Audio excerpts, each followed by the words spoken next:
Andrew Hustler Paterson and Michael Remis.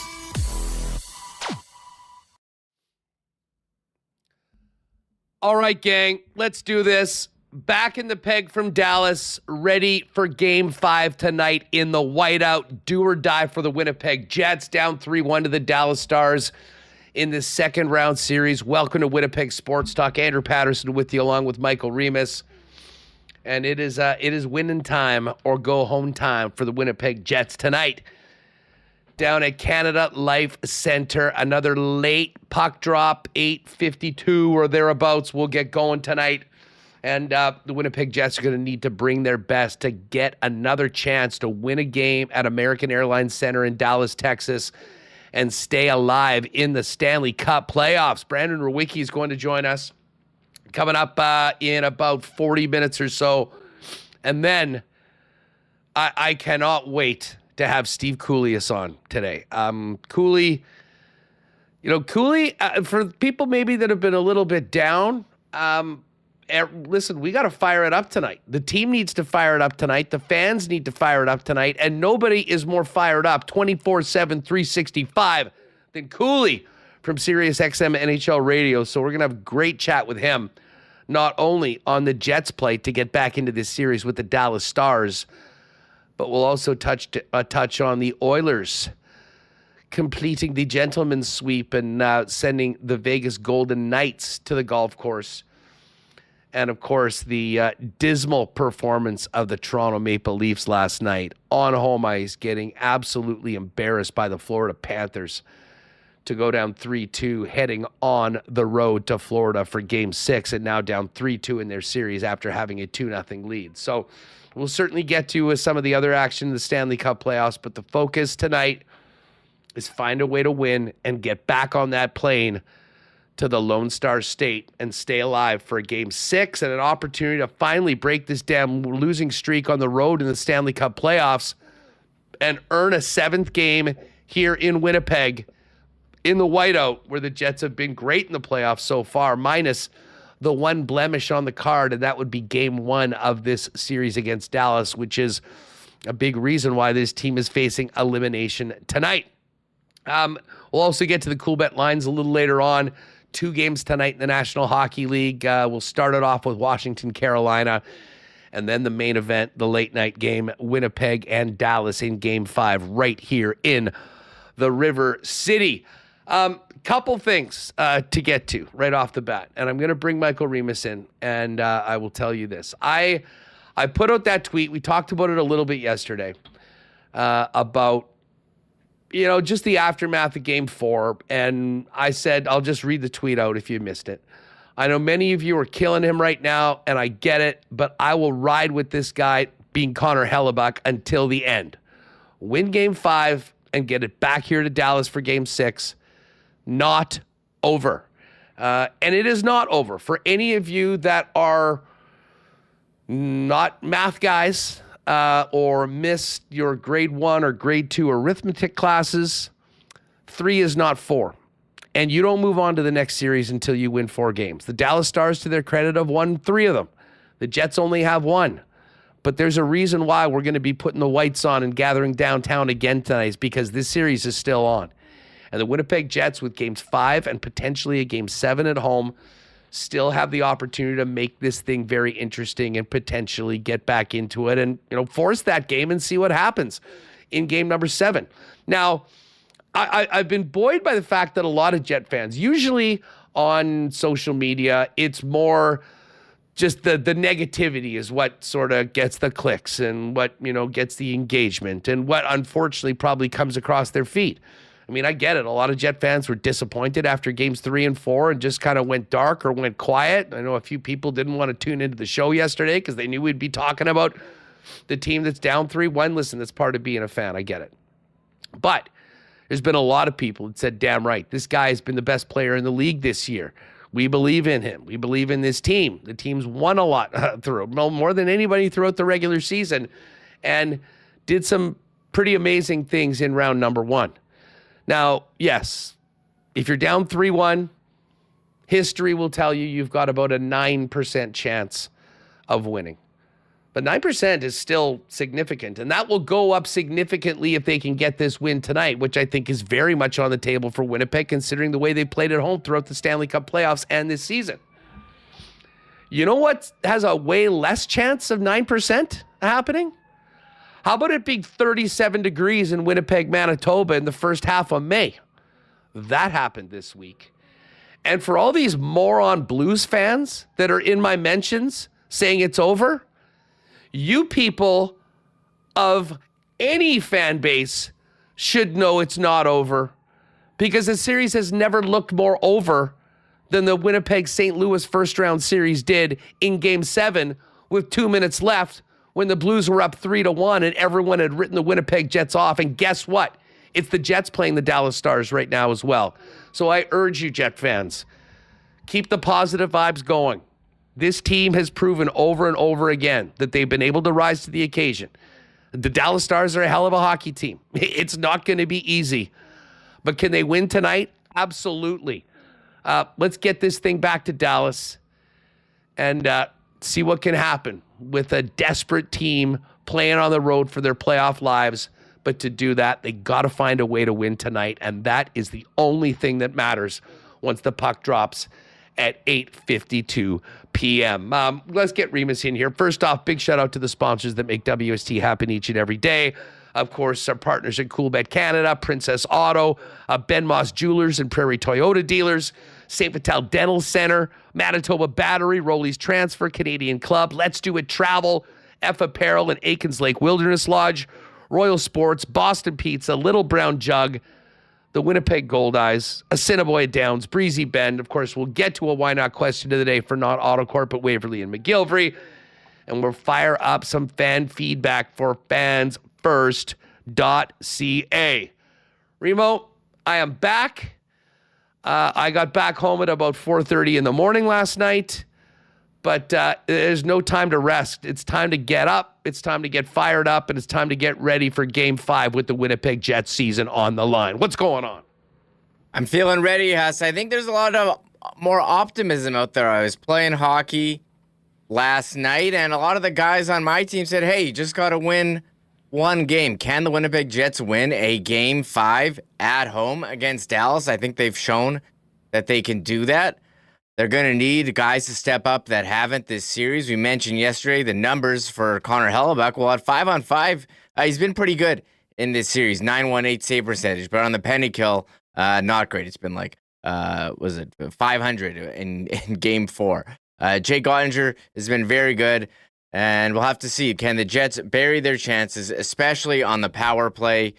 And, he's allowed 1 goal in Game 4.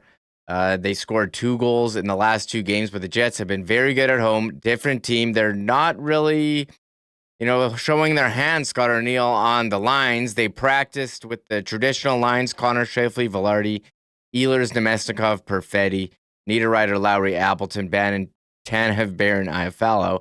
But when asked by Kelly Moore, and we'll play the clip, he's about the lines. He's like, we'll see. That was all he really expanded on. So it's playoffs. They're holding it close to the vest. And I think the Jets certainly have a chance. They've played well. They played really well in Game 4.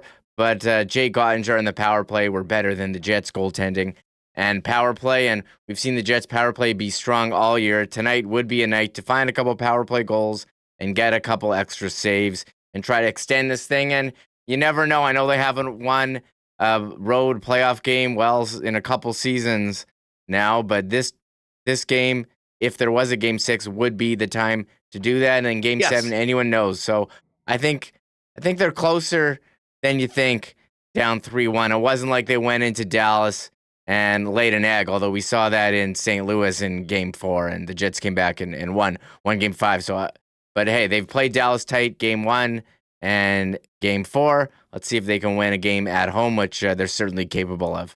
Yeah, listen, I know most of you were probably tuning in the last couple days when I was doing the shows from Dallas. Shout out again to our friends at Dave Paul for the hospitality over at the Moxie's Uptown. I had a great time there. And the entire trip was awesome with the exception of the result of the 2 games. And the more I look back at those games, when you consider the crazy call that went against the Jets that ended up really flipping that game, and obviously they didn't respond well to it. in game number 3. And the way that they played and carried the play and had more high-danger shots, had more shots on goal, I mean, all of that, it's frustrating to not be at least tied 2-2. You can make the argument, they deserve a better fate. Well, none of it matters. None of it matters other than the Winnipeg Jets know that they can play with the Dallas Stars. They know they can beat the Dallas Stars. The last time they went up against the Dallas Stars at home in this series, it was a 4-0 shutout. We saw the best Connor Hellebuyck performance this year in the Stanley Cup playoffs. And, it would be a shame if they didn't earn an opportunity to go back to Dallas and see if they can win a hockey game and stay alive in this series and get it to Game 7. But again, everything is secondary to coming out, getting a great start like they did in game number 2. How about playing with a lead for a little bit? That sure would be nice.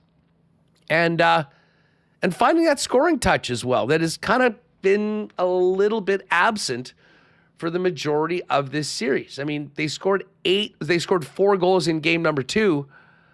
Outside of that, we're talking about 4 goals in 3 other games, and that is not going to cut it. And Remis, as we mentioned, I mean, the power play and special teams in general has been heavily skewed towards the Dallas Stars, and that simply needs to change. Connor Hellebuyck is going to have a lot on his shoulders tonight, as any goaltender does in the Stanley Cup playoffs. We heard from Hellebuyck after the loss in Game 4, which was very unusual for the goaltender to speak after a loss, but I think that shows his commitment to doing what he can to truly be a part of this team and helping them win. And as he said, it was there's some heartbreaking moments in those games in Dallas, but there's nothing you can do about it. And I go back to the sign that Chrissy and her friend had there behind the bench in game number 7 of We Believe. We had the We Believe signs in Dallas in game number 3 and 4. They didn't turn into a win. But I do believe, Remis, that there is belief in this Jet locker room that this series is not over. In fact, far from over. And they'll have an opportunity to prove that tonight with 15,000 plus behind them inside the rink and thousands more in white outside, and make a point of making sure that we all have plans on Saturday of May long weekend when the weather is not going to be 37 degrees. I think we're looking at a high of 6 on Monday. So let's have a damn hockey game to talk about and watch and look forward to if they can get this win tonight. We'll hear from Scott Arneal coming up in a few minutes. But I do think that there's a bunch of things that they can kind of build on from game number 4. Certainly the chances were there. I mean, I was talking with Dusty on the Lock Shop, Reem. I mean, I'm sure he had, I don't want to say a sleepless night, but probably look back, knowing that there were some great chances on his stick. I mean, if that shorthanded breakaway ends up in a goal, we're talking about a 2-2 game in the third period, and we could be having a very different conversation. I mean, that point blank shot that he had, I believe it was on a beautiful turnaround pass from behind the net by Alex Iafallo that went into Jake Ottinger's pads. I mean, it's not like this team, and we'll get to the Leafs in a minute. I mean, this was not a no-show. This was not a team that packed it in or checked out or quit. Far from it. And I know that won't be the case tonight. Listen, is there a possibility you lose? Yeah, Dallas is a hell of a hockey team. Most people pick the Dallas Stars to win this series. But the Jets still have an opportunity to prove them wrong. But it really is going to take everybody from Hellebuyck right on out. Remis, as we talked before, I love Nikolai Ehlers. I thought he was a non-factor in game number 3 after his big game 2. He was arguably the most dangerous Jet along with Kyle Connor. And he ended up scoring from a weird angle. And that's the thing. Like, that was a terrible goal that Ottinger let in. The thing was he made a bunch of the other saves, and he got the goals from his team that the Jets didn't get, and that's why nobody's talking about that. It's not like the guy on the other side is Marc-Andre Fleury with a 960 or whatever the hell it was, 970, I think, in that series against the Winnipeg Jets in the conference finals in 2018. I mean, it is right there, and they're close. And a win tonight could then put the pressure back on the Dallas Stars to finish the Jets off in game number 6. And that's the one thing. You do not want to give a team a little bit of momentum and a little bit of confidence, but the Jets are going to try to earn that momentum and confidence with this win tonight. It's got to be a big game for Mark Scheifele and Kyle Connor in that top line, regardless of whether it's Gabriel Velarde or Alex Iafallo playing with them. And I certainly know and believe that Scott Arneal will do his best to get more 27 out there and potentially find matchups that can get Cole Perfetti a little bit more involved than he was in the last couple games, which I think would be great. And then, of course, Josh Morrissey, who's back. Since he's returned to the lineup, I think he's been getting better every game. There's some key players. There's some key highly paid players on this team that just maybe haven't been rewarded for what they've been trying to do so far in this series. Well, now it's time to get the results. And if you do that, as I said, I love Nick Lyman today. Tweeted out, you can check out his Twitter feed. He tweeted out the Kevin Millar being mic'd up going into Game 4 of, the 2004 ALCS or ALDS when they were playing the New York Yankees, one of the most famous comebacks in sports history when they were down 3-0. And they were that team that had no playoff success. They were the chokers. They were the ones that were always leaving. Well, you know what happened? They believed in themselves.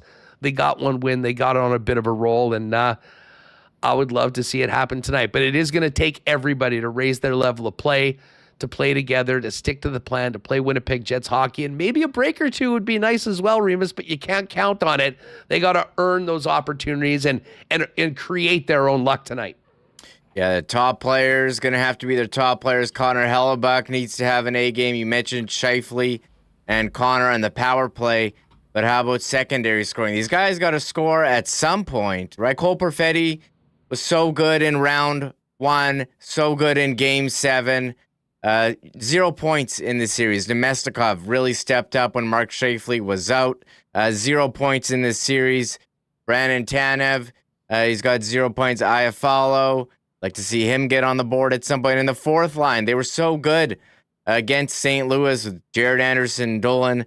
It is Tanev, Bear, and Iafallo. Those guys would be nice to get a goal from them if possible. There's so many areas for improvement to improve, but it feels like the Jets have been right there with Dallas. It's 3-1. It looks like a pretty big gap, but I think game 1 right there, and last game outshot Dallas, but was not able to finish. So I know right there doesn't put wins in the win column, doesn't put pucks on that board at the end of the game, but I agree. It's Chrissy and Amber with the believe sign. Everyone get on the train there, and I'm looking forward to seeing the whiteout return tonight. You know it's going to be loud in there. You know they've given the Jets a boost. So, hey, just got to win one, and then we'll see about the next one on Saturday and potential game 7 on Monday. But we can't even think about that. Just one game tonight, and they're certainly capable of doing that. Yeah, listen, I mean, there was a lot of people that completely wrote this team off, after Game 6 in St. Louis, after Game 4 in St. Louis, despite the fact that they'd won on home ice.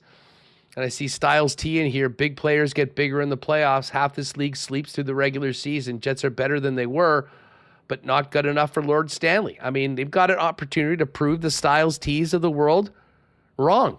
And I hope Styles T and the rest of the Jet fans that maybe have turned on the team or whatever after game number 4 will be given an opportunity to eat their words a little later on. But it is going to be, I know that they'll be well supported by the people that are actually stepping up and getting behind that team in the building tonight. That I have absolutely no doubt about. And let's see if they can get a result and get on a bit of a roll heading into Dallas to live to see another day. We're going to hear from Scott Arneal in just a minute. Do want to thank Rolly's Transfer for their great support of WST. I know it's a busy time for moving, and if you're making moves this summer, holler at our friends at Rolly's, the most trusted name in moving in Manitoba, family-owned and operated for over 60 years. Click on Request an Estimate in the top corner of their website at Rollies.com. Put in the promo code WST for a special discount on moving services and moving supplies, and let them know when and where you're planning on moving and what needs to be moved. And the friendly staff at Rollies will turn it around with a great quote for you quickly to get you locked in for the white glove treatment that Rollies is famous for. For your next move, make it Rollies, the most trusted name in moving in Manitoba. Find out more, request an estimate today over at rollies.com. I'm hoping we are all going to be smiling tomorrow on WST and on the streets of Winnipeg because the Jets have lived to see another day. Nobody takes care of that smile better than Dr. Terry and his great team at St. Vital Dental Center. If you're looking for a great home for you and your family with the best in dental services and an amazing staff to take care of you and your family, St. Vital Dental Center is the spot. They've been doing it for generations of Winnipeggers and Manitobans. Got a beautiful new spot at 167 St. Anne's with free parking right behind the building and a full array of dental services from checkups and cleanings all the way to more extensive procedures like dental implants. You can find out everything that St. Vital Dental can do for you and your family at stvitalddental.ca and make an appointment there and tell them your boys at Winnipeg Sports Talk sent you. I know we've had our summer weather already this week, and May Long Weekend doesn't look particularly good. However, we are getting into summertime, and it is a great time to get over and check out the new Canadian Club ready-to-drink cocktails in the Variety Pack, which is on sale all month of May at your local Manitoba liquor marts. You already know the great taste of Canadian Club and ginger ale, which was everywhere last summer, especially at Bomber games, as Canadian Club's the official spirit of the Bombers. Now they've added a delicious citrus smash and a CC half and half, which is lemonade, iced tea, kind of like an Arnold Palmer with Canada's favorite Canadian whiskey. Pop down today to your local Manitoba liquor marts, get Canada's finest Canadian whiskey, the Standard Canadian Club, and take advantage of the club pack on sale all month long at your local Manitoba liquor marts. And listen, we need the fans to bring a boost tonight to the Winnipeg Jets. Nobody brings a boost to Winnipeg and their fans more than Manitoba Battery, though. Manitoba Battery is the place where you will save big money over the big box stores, support local, and get the best service and the best quality products. So stop wasting your time, everybody, going to the big box stores and spending more money. Let Donnie and the gang at Manitoba Battery take care of you. Now with 2 locations, if you want to see them in store, the original on Logan Avenue, the new store, Dovercourt Drive on the south end of the city. But in addition to the best prices in town, by far, you'll save up to $50 a battery as you get your campers and boats ready for the summer. They'll also deliver it to you for free anywhere inside the perimeter with any purchase over $60. It is just that easy. Find out more or order today online at manitobabattery.com or pop down and see them in store today. All right, let's get to Coach Arneal. The Winnipeg Jets facing elimination tonight, playing for their lives. Kelly Moore asked Scott Arneal about the lines. Remis mentioned this one right off the top. And if they're going back to the traditional lines or the shuffled lines from last game. Here's what the coach had to say on that. Explained to us yesterday the shuffling of the forward lines was all matchup related for being on the road. Can we surmise then that going back to, at least from what we saw in the morning skate, is having the comforts of home? We'll see. But I have the last change at home here, so there's certainly that helps a lot, yeah. So. All right, so obviously, Arnie, especially after the move last game to go with the regular lines in the morning skate and having everything completely changed, including the lineup with Luke Shen coming in game number 4, we'll know when they drop the puck. But as Arneal just mentioned, Remis, they've got last change. They didn't have that in Dallas. That was Peter DeBoer's advantage. Tonight, it's going to be Scott Arneal's advantage to match up as he sees fit to try to give his team the best chance of taking advantage of who's out on the ice for Dallas and get back to the success they had the last time they played Dallas on home ice with that 4-0 shutout before we went out to Dallas. Yeah, 5-1, the Jets record at home. You go back to Game 5 against St. Louis. We were hyping up that game as a huge game, huge response. I'd like to think the Jets will have a similar attitude, but Dallas will have something to say about that as they want to wrap it up and get back to the Western Conference Final against Edmonton. So we'll see. We'll have our eye on the line rushes. Last game they were the same, and then he had different lines in the game. I'm curious how they'll approach it, Huss, and what the ice time distribution will be like, as it is this is definitely a must-win game tonight. Yeah, it is not a can't lose. It's not a can't lose. Must win. It's all of the above. Tick off all the boxes. But I do think that we saw Scott Arneal with some success with the Lowry unit as however it's constructed going up against the Rantanen line early on, and obviously they're going to need to be paying attention to the Moose 96 when he inevitably goes out potentially at time with the fourth line, which was pivotal in game number 1. But it is nice to be back at home. It's nice to have the whiteout behind you. And it's certainly nice for the coaches to be able to, for the Winnipeg head coach, to have that last one. Here's Scott Arneal just on the benefits of the line continuity that they've had this season. Those guys have played together most of the year, and through all the injuries and different things that happen, we've had a lot of different combinations that have gone, not just the playoffs but during the season. So those guys, when they roll out there tonight, we talked about tonight it's about straight line, simple hockey, play the way we can play, and it'll help with obviously the nerves. It helps a little bit with we're not worrying about the end result. We're going to get out and play the game, and we got to play the game and having familiarity with lines, that certainly helps. Now, listen, hand up. We're probably as guilty of this as literally anyone because of how much we talk about this hockey team every day on Winnipeg Sports Talk. But I almost think, Remis, that it's low-lying fruit to just focus on the lines and who's playing with each other. Because, as we've seen with the Jets, as we've seen with all of these teams and lines, sometimes you do have to change things up. You have to go the other way. And I know there's an argument, well, you didn't do it at all during the regular season or didn't do it very much. How's that supposed to work out in the playoffs? These guys are professionals. They've been playing most of them with each other, the entire season. It is about individuals bringing their best tonight, putting their best foot forward, and executing and making the most of chances that have been there throughout this series, whether they've been with the traditional lines or the lines that were changed up that actually looked quite good in a game that the Jets really did carry the play in game number 4 of this series. This, to me, is more about stepping up for the moment. And Scott Arneal was asked about what about his team makes him think that they can get back in this series.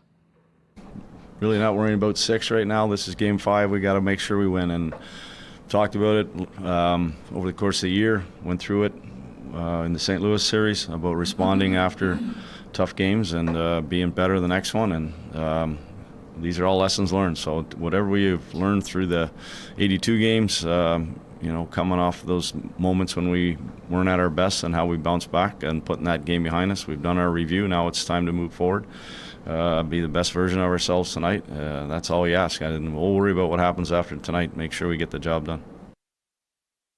Be the best version of themselves tonight and get back to that Winnipeg Jets hockey that won them so many games throughout the regular season and huge games so far in the playoffs, all of the wins being on home ice, and then earn that opportunity to break that crazy streak on the road in game number 6 in Dallas. And, Reem, I'll go back to conversations on this program before huge games down the stretch against the Dallas Stars, when I think a lot of people were sort of writing the Jets off that, okay, Dallas has Rantanen right now. They're going to catch them. Well, they didn't. 2 of the best games they played all season in real high-stakes games. The 4-1 win here on March 14th.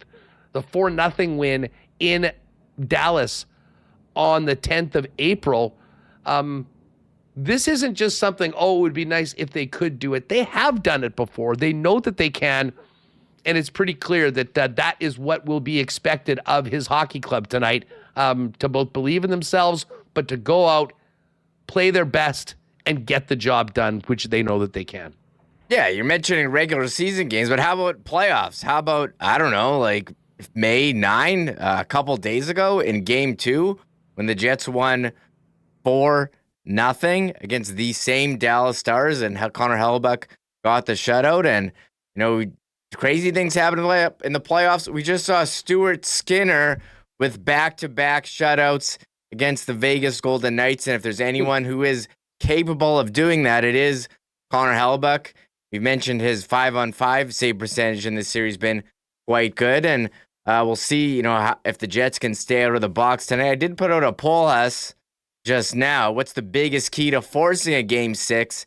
Is it scoring first, power play success, limiting penalties, or Hellebuyck standing tall? Of course, it's all of the above are certainly factors, but scoring first, leading at 34%, Hellebuyck standing tall right there at 34%, and power play 23%. I would think staying out of the box certainly a factor as well, as we've seen. His power play. Quickly on that, Remis. Yes. You're right. Everything, all of these would be really nice. Yes. But, and I know that limiting penalties is like at the bottom, but honestly, discipline has to be a huge part of the focus for the Jets tonight. And the Dallas Stars are good enough. You don't need to be taking dumb penalties and just giving them power plays where they have been very successful so far. So I actually would increase the importance of limiting the penalties as well, because actually at 5-on-5, this team has been playing well. It's just a matter of getting a break or two, having a bit better finish on the chances that they've had, like they did early on in the game against Dallas. And of course, taking advantage of the dumb penalties that Dallas has taken, particularly from Jamie Benn and Tyler Seguin throughout this series. Back to Arneal, though. Arneal was asked about the other West Division winner with home ice advantage getting eliminated last night, and then again the other home team last night getting absolutely embarrassed by the Florida Panthers. When you get in the playoffs, it's all that stuff other than having home ice kind of goes out the window. It's when you're whatever's team is up and running and playing their game consistently for 5, 6, 7 games, however long it takes. That's what it's about at this time of year. And there's a different brand of hockey that you often hear guys talk about, and it's not. You don't see it. You see it some nights through the 82 games, but during the playoffs, it's another animal. It's a whole different type of hockey, and the teams that can play it consistently the most, the ones that usually are standing at the end. Yeah, it's going to need, and it's going to take a consistent 60-minute effort, composure, discipline, and finding their way offensively to score a few goals and giving their goaltender a little bit of run support. And it's also going to take the best of Connor Hellebuyck tonight, and be looking forward to seeing what Helly has when this game gets going tonight. Now, as you just mentioned, Reem, I can go back to those big games against Dallas in the regular season, which really did feel like big tests for the Winnipeg Jets. But Arneal can also lean on the benefits of their experience recently in must-win games against the St. Louis Blues after absolute disasters on the road in that round 1 series. Here's Arnie had to say what he had to say about kind of leaning on the good from so far in this playoffs to help them get over the hump tonight and stay in this thing. Obviously those are all things that, coming out of Game 4 in St. Louis, coming home for 5, and then going into Game 7 and what we had to do for that one, obviously. But there's guys that have had experience with other teams or with the Jets that have been through this maybe and have an opportunity to learn from it or be better the next time around. And this is it. This is the opportunity. So we know how loud it's going to be in here. We know how the support we're going to get here at home, and we got to take advantage of it. Is the plan for tonight. 8:52 p.m. puck drop. Another late one is the second half of a doubleheader. Washington at home facing a similar situation as the Jets are down 3-1, needing to win to stay alive and move on to Carolina for a game number 6. Now, Jake Ottinger has had his moments so far in this series, and we always hear coaches, and Bones was famous for talking about the timely saves. He's made a bunch of them. He certainly hasn't been perfect, but the Winnipeg Jets, I think we all agree, can probably do some things to make his life a little more difficult Here's Arnie on what he's looking for from his team to potentially give Jake Ottinger, a bit more difficulty in stopping the puck. Yeah, second chance opportunities. Him not seeing pucks, trying to get our sticks on some of those point shots. Thought we had a little better, like game 2, we had a little bit better movement, a little bit more motion, and that included our defense. And then again, it's got to be life at this time of year. It's got to be hard on the goaltender. You can't see those shots that come from up above, and then again, it's those second chances, those hack and whack and chop, and somehow will the puck into the back of the net. There's Scott Arneal on, listen, you saw the game winner last night in overtime. Kapanen, of all people, picked up off waivers earlier this year. The definition of a greasy goal. They're not all going to be pretty, but they all count. And the Jets, I think, can do more in and around the net to help themselves turn that light on and give Jake Ottinger a little bit more of a tough time. Now, there has been a lot of positives so far in this series. I mean, the only thing that matters is the 3-1 score in games right now. But as a coach, you lean on what this team has done well. And here's what Arnie had to say about what he has liked about his team's performances so far. There's lots of areas. I mean, we've done a good job of not spending extended zone time in our end of the rink. I thought we've done a good job. Dallas is, I thought as the series has gone on, our Dallas's attack game, we've done a better job of getting over top of it. It's still going to be a part of their, part of what they do well. But so you're kind of each game you're trying to find some areas that are, there's some improvement. We're doing a good job on faceoffs, better job on faceoffs than I thought we in the first 2 games. We're coming up with some of those pucks, helping our centers. We're getting some opportunities off of those. So it's just, I guess, each game there's some areas that you kind of talk about and make improvements or making adjustments on, and I'm seeing them. We've done them. Now tonight it has to be that sort of full package, all the things we've talked about through the first 4 games, that, the edges that we're looking to grab against Dallas, we have to put it all together. All right, so Scott Arneal on, leading on some of the things they have done well, and they'll lead more of that tonight, from top to bottom of this lineup against a very good Dallas Stars team. One thing that will be very different from games 3 and 4 to game 5 will be the crowd and fan support. Although, huge shout out to the Jet fans that made it down for one or both of the games. So much fun meeting many of you on the road, and certainly represented the Winnipeg Jets fan base well. We're going to have company tonight in the whiteout, and there'll be 15,000 plus inside the building, thousands more outside, dressed in white behind this hockey club. And here's what Scott Arneal had to say about playing at Canada Life Centre and the impact that this crowd can have for their hockey team. Yeah, it's been huge so far. Obviously, it's a second wave. It's a push. It's that noise that it gets every, keeps you fired up. It keeps you in the moment, and it's no different. It was loud in Dallas those games, so we know what it's going to be here. We just gotta get them in behind us. Create. It doesn't have to be goals, but it is us playing our game, having momentum shift, a couple shifts in a row where we're hemming them, and the crowd's into it, we're into it, and that's the kind of momentum that builds from it. So there you have it. The coach from the morning skate, do or die tonight for his Winnipeg Jets, and seems to be quite positive that they can find a way to win this game tonight. And from looking at the chat, I think most Jet fans feel the same way.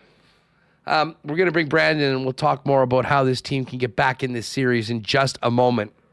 I want to thank Sean at Let's Do a Travel for their support of WST.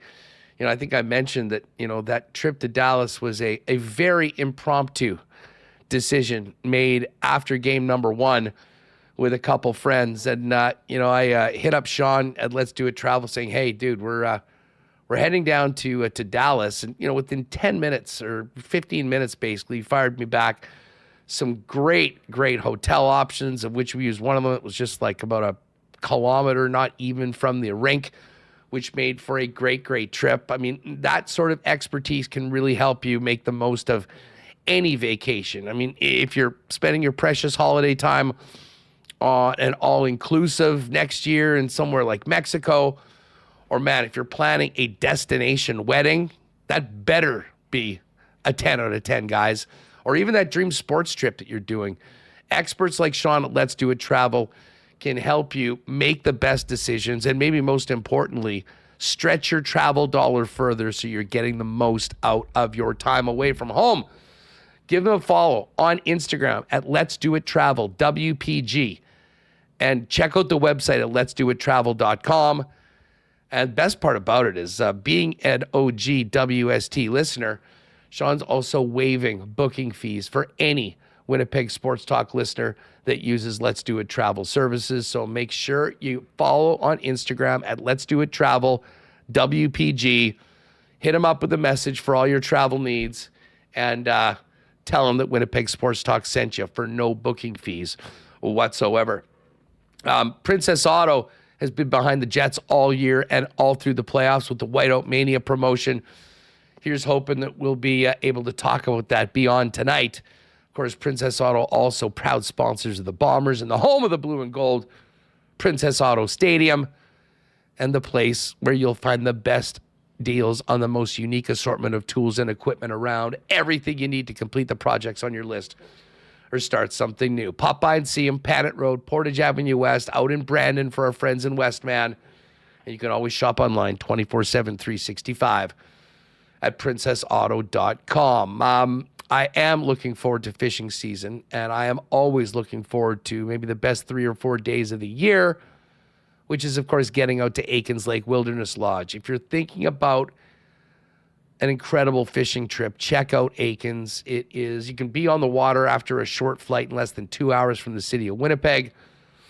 And as incredible as the world-class fishing is, the hospitality from the Aikens team and the Turen family is even better. Find out more on availability and options for the 2025 fishing season at Aikens Lake today at aikenslake.com, and check them out at Aikens Lake on all of the social channels as well. And hey, a big happy anniversary.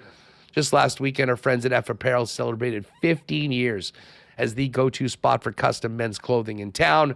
They're celebrating with great deals in a beautiful new redone showroom down at 190 Smith Street, where you go in and get fitted for the big day or just to look great 7 days a week.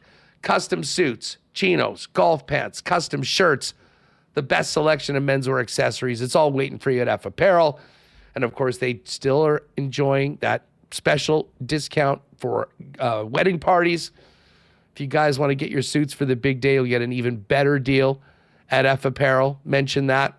And if you've got a grad in the family, get a new suit for the big day as the young man moves into the next stage of his life. F will hook you up with a free shirt and tie with that as well. Information on the deals and make an appointment at F. That's EPHapparel.com, or pop down and see them in their beautiful remodeled showroom now at 190 Smith Street. All right, we got to get to this game tonight and more from the Stanley Cup Playoffs. Brandon Rewucki is locked and loaded and ready to go.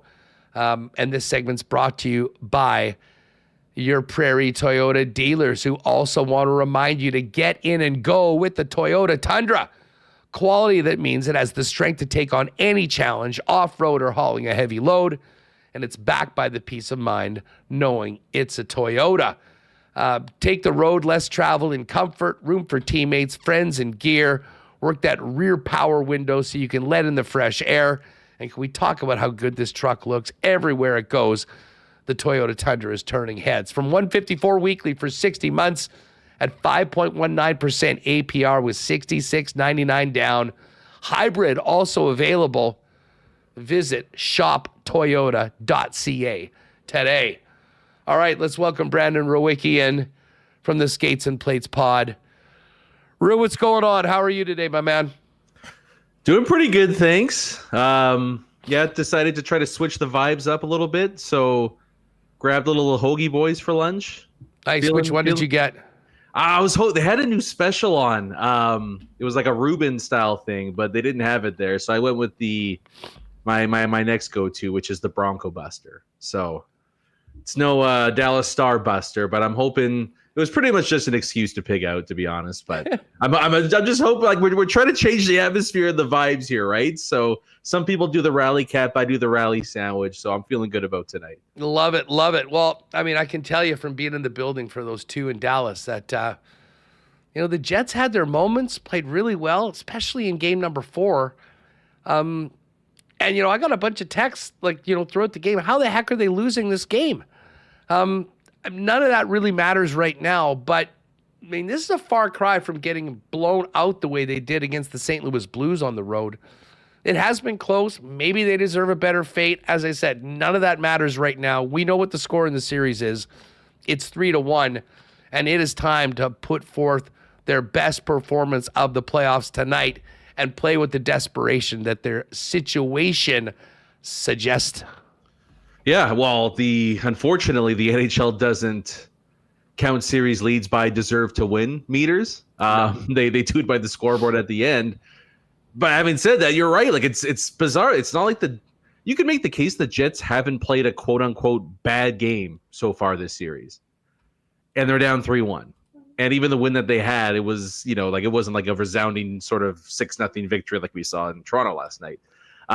But after game 4, doing the podcast episode, I was like, should we just do a 30-second episode that's just their goalie was better than ours and end it? Because that was the difference. Ottinger made a couple grade A saves. Hellebuck didn't.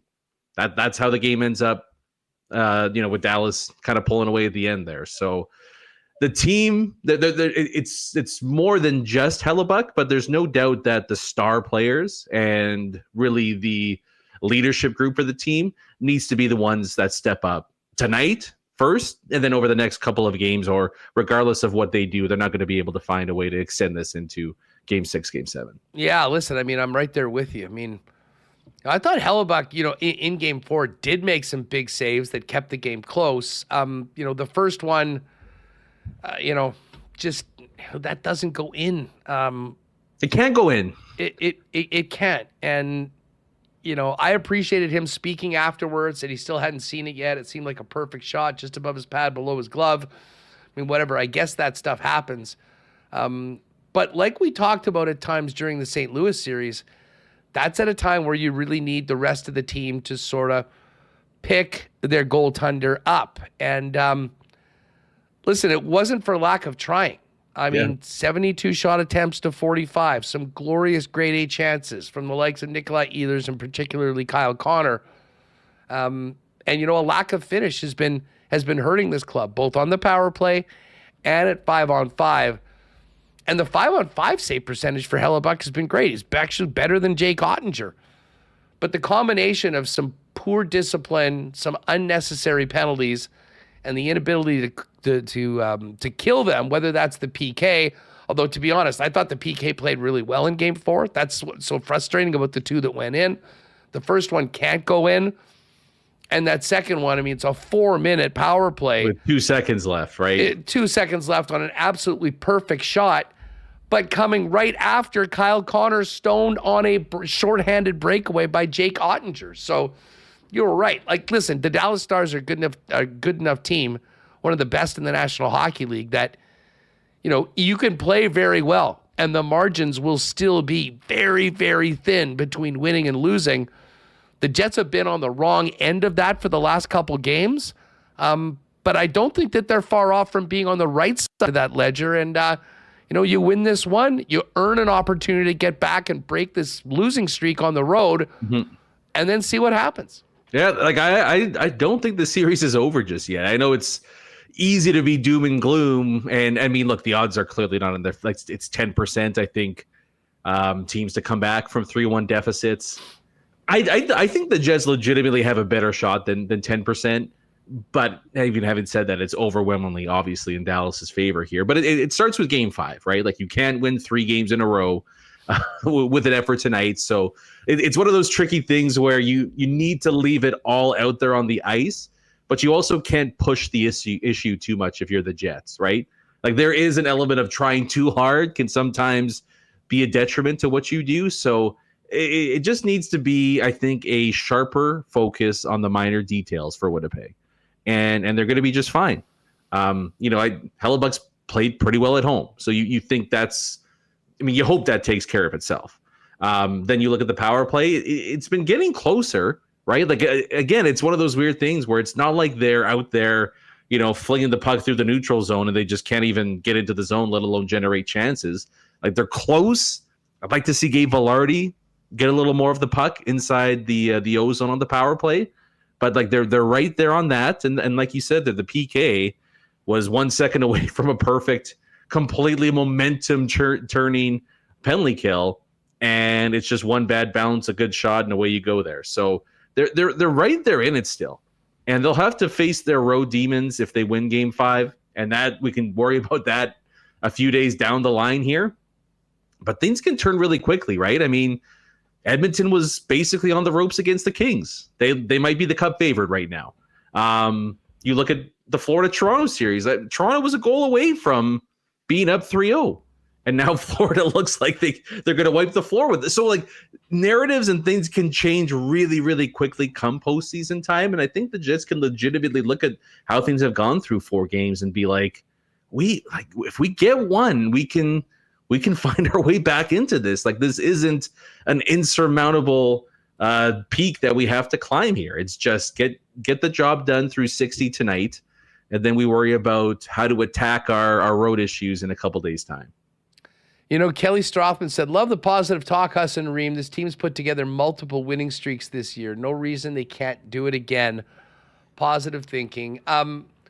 Listen, I think that's the only way to approach this, and I certainly think that from a team perspective, you have to acknowledge your situation and play with the level of desperation that it begats. But at the same time, Brandon, there is a lot this team can lean on, both from the regular season as well as what they did and had to do to beat a very game St. Louis Blues team, not to mention the way they bounced back from game number 1 with their best performance in this series, a complete game, a 4-0 shutout here on home ice in the whiteout tonight.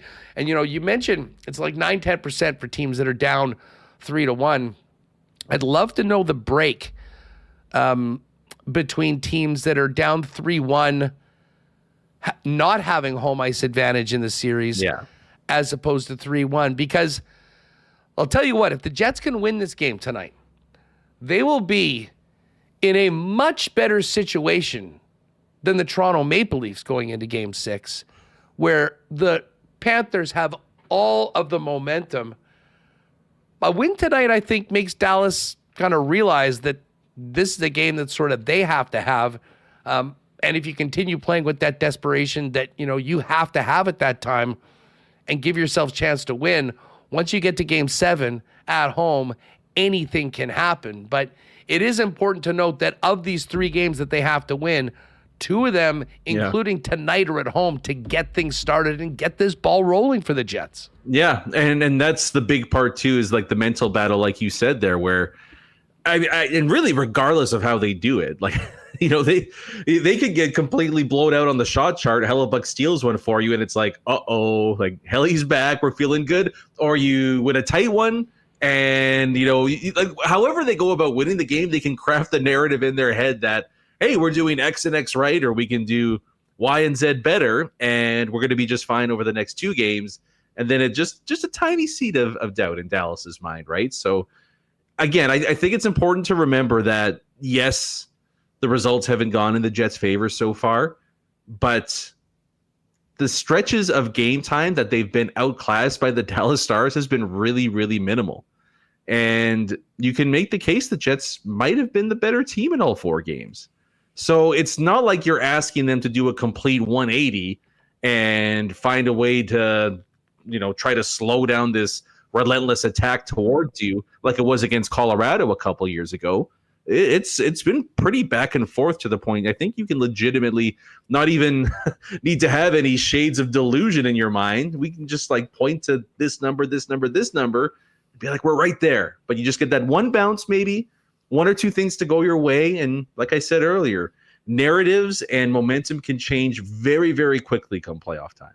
Oh, yeah. Like, trust me, narratives change very, very quickly. Like Stuart Skinner's narrative in Edmonton from 5 days ago until today.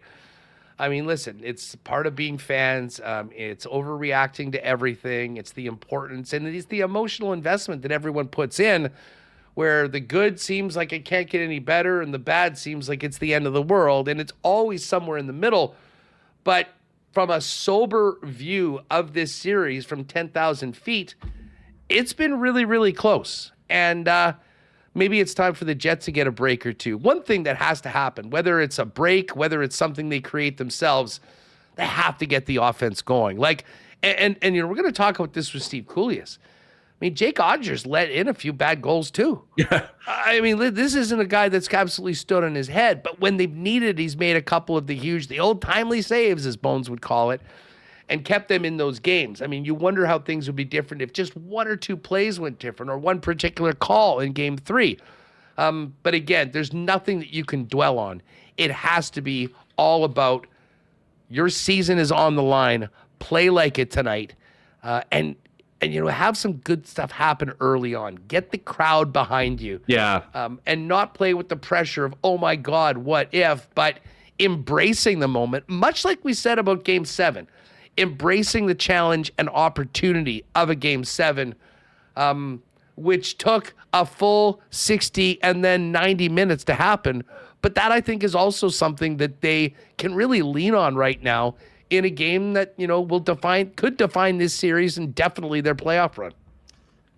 This team has had kind of an arrogant resilience to them all season long, haven't they? Where, you know, anytime the fan base particularly starts to doubt them, like, oh, you got to do this, they're frauds, they find a way to almost annoyingly throw it back in your face. So this has kind of been the calling card of the team this whole season. And you can make the case that this isn't even the most adversity they've had to face this postseason when you're down 2 goals with a net pulled and under 2 minutes to go in the St. Louis series. So they're probably cool as a cucumber right now to some degree. But I think the fans and the atmosphere needs to play a massive part, like turn this into 5.5 v5, if you know what I mean.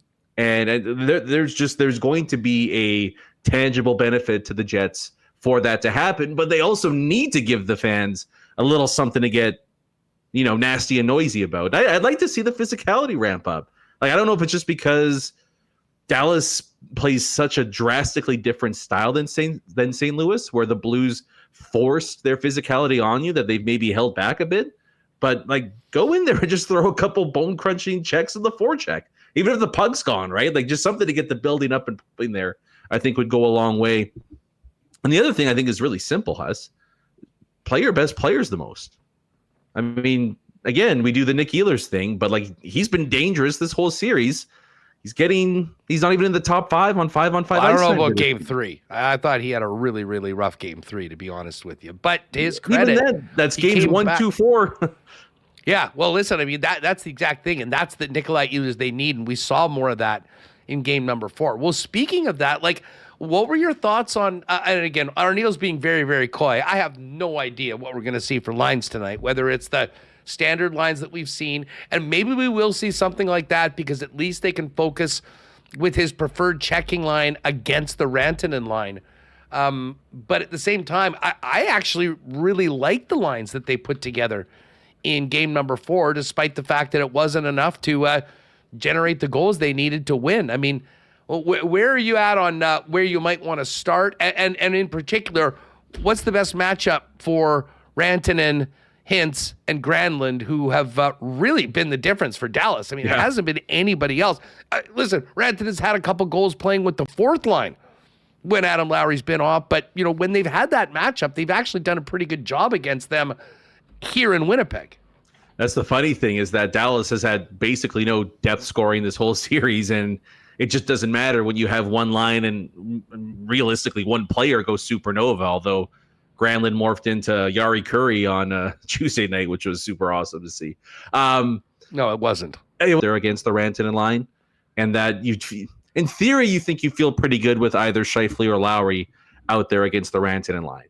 So it seems almost counterproductive to say, but it's like at this point, it's almost like we can't even focus on shutting down that line. It's not working, 1, and 2, like we need to put in 3 goals tonight at the bare minimum to try to find a way to force this to game 6. So I'm with you too. Like that's kind of how I thought the playoff lineup should look like when everybody's healthy. I'm almost intrigued to do you maybe want to try to go power versus power? And I'm not saying matchup necessarily, but do you give any thought to Scheifele, Ehlers, Connor together?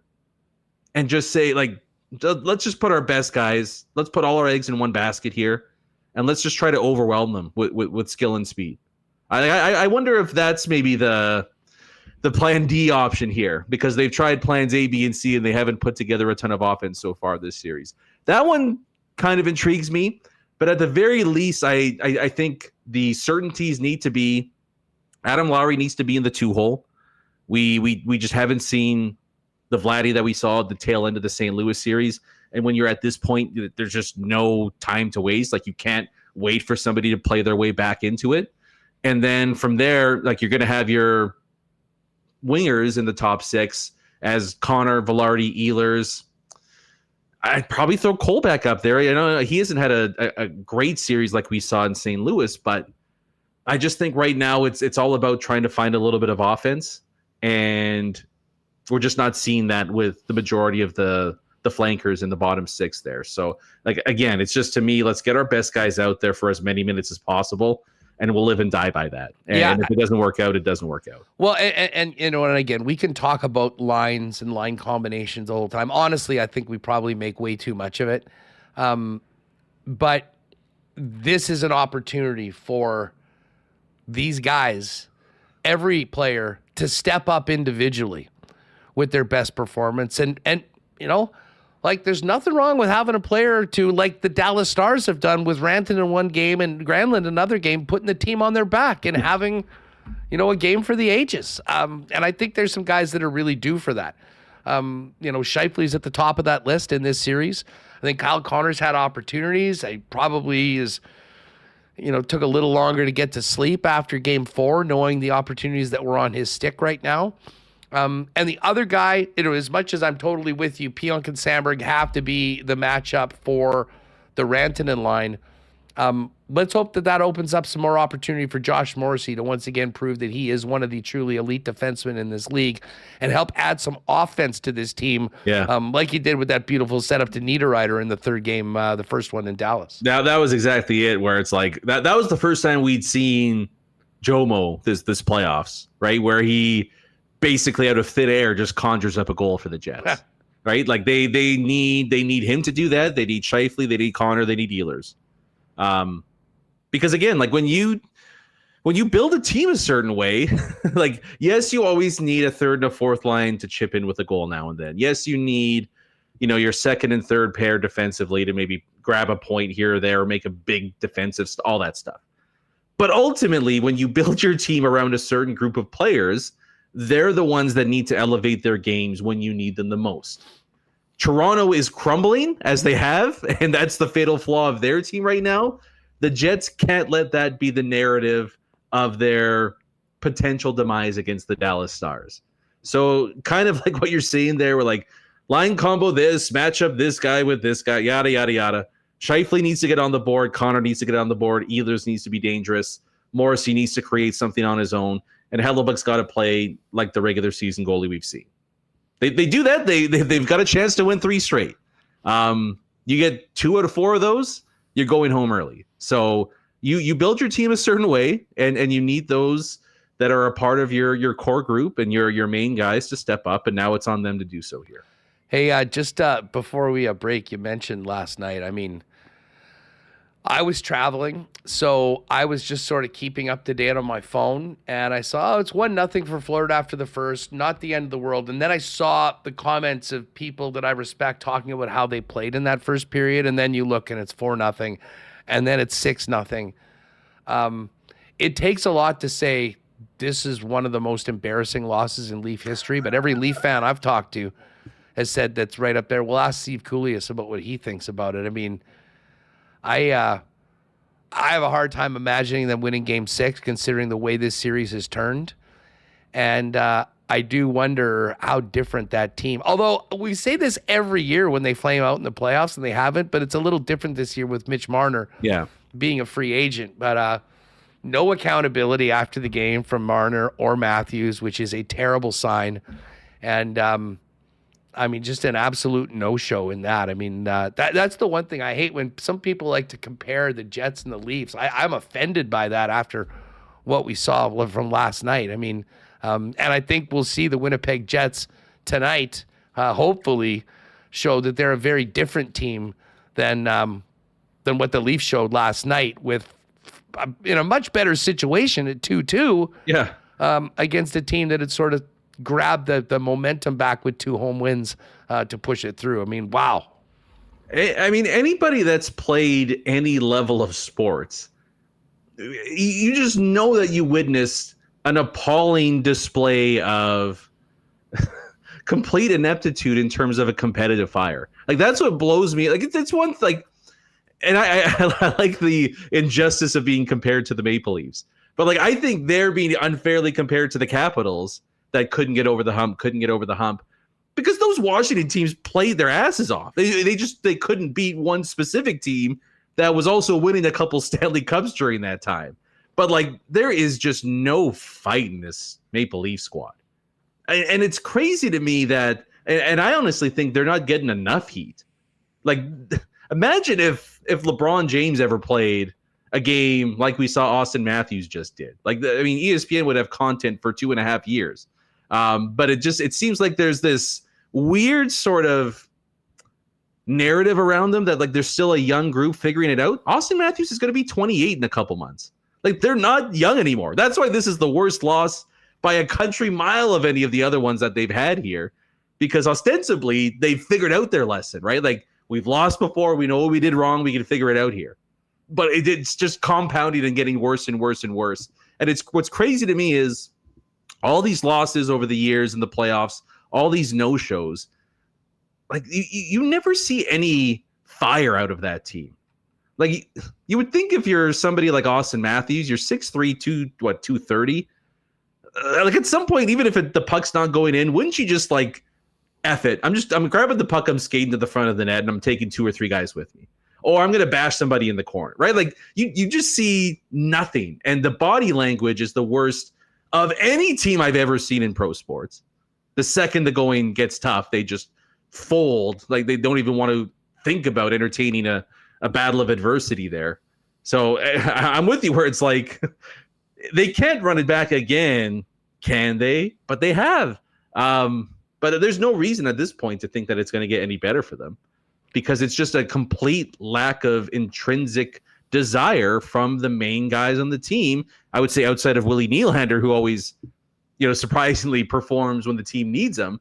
But like Matthews and Marner, and I think even more Matthews than Marner, just because like he's so big and physical and strong that he plays like he's 5'2" out there. Like, there's no, you just look at all the greats throughout history, Huss, and like, would Mark Messier ever allow that to happen with an Oilers team?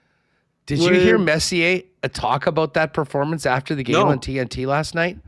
Oh my God, you got to find the clip. I think it was Mess, Subban, and who was the other guy on the panel anyways?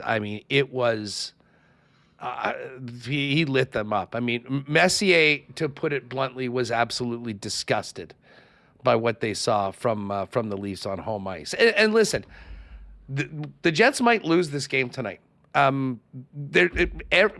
31 teams are going to end up not winning the Stanley Cup. 16 teams didn't even get to the playoffs. Another 8 were bounced in the first round. You're talking about great competition, and sometimes you can play your best and it's not good enough. And there's all sorts of things that can play into it. But you have to show up. You have to come ready to compete. You have to, and listen, I absolutely, and if the Jets didn't do that tonight, that would be an incredibly disappointing way to end the season. There's no guarantees, and I know a lot of people think that if you lose, you're a loser. Listen, those people need a little bit of a reality check on just how difficult it is to win in this league. There's 16 teams that didn't even get to the playoffs. They'll be the first ones to tell you. It is, in a lot of ways, you got to earn the privilege to even be in this situation. But you cannot, you can't do that, and especially at home. I mean, where there's a race to the exits with 10 minutes left and people throwing jerseys on the ice. And I think the Winnipeg Jets, I mean, as much as there are still some people that are negative about this, this team with what they've done throughout this season, I think should have earned the confidence that you're going to get their best tonight. You're going to get their best effort. They're going to go out and they will lay it on the line. They will leave it all out there.